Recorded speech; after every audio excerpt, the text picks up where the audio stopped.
చాలా ఆలస్యంగా ఇచ్చారు మీకు అని. నేనన్నా కాదు సరైన సమయంలోనే ఇచ్చారు, అంత దైవలిఖితం. ఏది జరిగినా నా జీవితాలు అన్నీ కూడా సంఘటనలు కూడా అలాగే జరిగినాయి.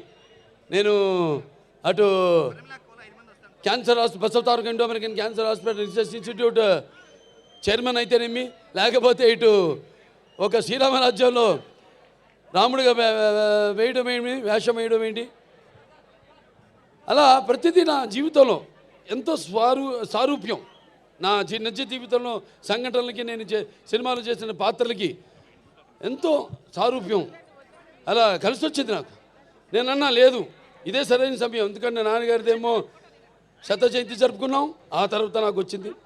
ఆ తర్వాత నేను 3వ ఎమ్మెల్యేగా ఎన్నికయ్యాను, ఆ తర్వాత నాకు వచ్చింది. ఆ తర్వాత Basavataraka Indo American cancer hospital research ఇన్స్టిట్యూట్కి చైర్మన్గా 15వ సంవత్సరంలో అడుగుపెట్టాను మొన్న మార్చి నెలలో. ఆ తర్వాత నాకు వచ్చింది. అలాగే 4 సినిమాలు వరుసగా హిట్లు, అఖండ కానీ, లేకపోతే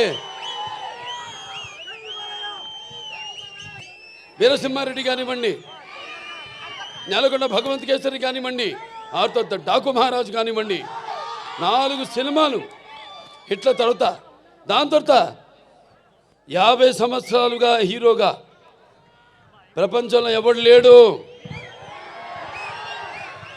50 సంవత్సరాలు హీరోగా, మధ్యలో క్యారెక్టర్ ఆర్టిస్టుగా దారి మరణమో అలా జరిగిందేమో కానీ వాళ్ళ క్యారియర్లో 50 సంవత్సరాలు హీరోగా నాకు నిలబడటానికి శక్తినిచ్చిన నా తెలుగు జాతికి నా కృతజ్ఞతలు తెలియజేసుకుంటున్నాను. ఏదైనా ఇప్పుడు బాలకృష్ణ గురించి చాలా రకాలుగా మాట్లాడుకుంటారు. ఏం చూసి బాలకృష్ణకి అంత పొగరంటారు, నన్ను చూసుకునే నాకు పొదనైన పొగరంటాను. ఎవరు చూసి అంత ధైర్యం అని అంటుంటారు నన్ను చూసి. అప్పుడు నేను అంటాను, బాబు నా ఏదైతే నిజస్వరూపంతో అదే నన్ను ఉసిగొల్పే ఒక విప్లవంగా అడుగడుగునా నేను నడుస్తానని నేను చెప్తుంటాను. అలాగే నా రీతి ఏంటి, ఇతనికి అన్నీ తెలుసా అంటారు నన్ను చూసిన వాళ్ళందరూ. నన్ను నేను తెలుసుకునే కంటే పెద్ద విద్య లేదని ఒక సవాలుగా నిలబడతాను. నా మాట సూటిగా ఉంటుంది, నా మాట ముక్కు సూటిగా ఉంటుంది, నా వీక్షణం తీక్షణం దర్శనమిస్తుంది. అలాగే నా తీరు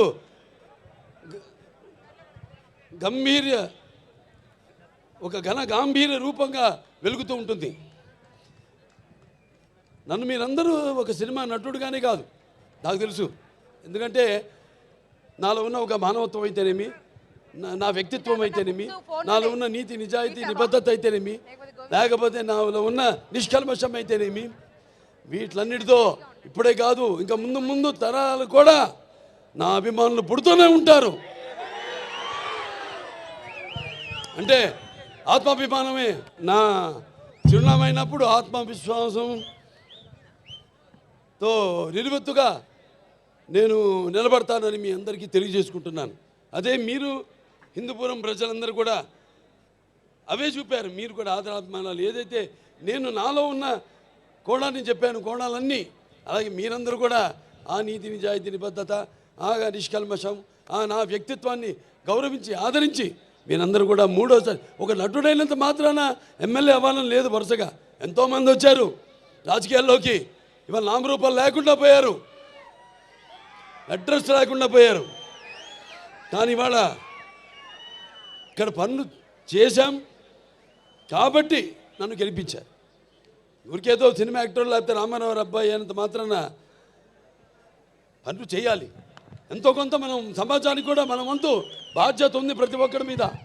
అందరూ కూడా మన వంతు మనం సంపాదించిందే కాదు, ప్రజలకి ఎంత మనం తిరిగి సమాజానికి ఇచ్చాం అన్నది చాలా ముఖ్యం. అప్పుడే మనం చరిత్రలో చిరస్థాయిగా నిలిచిపోతాం.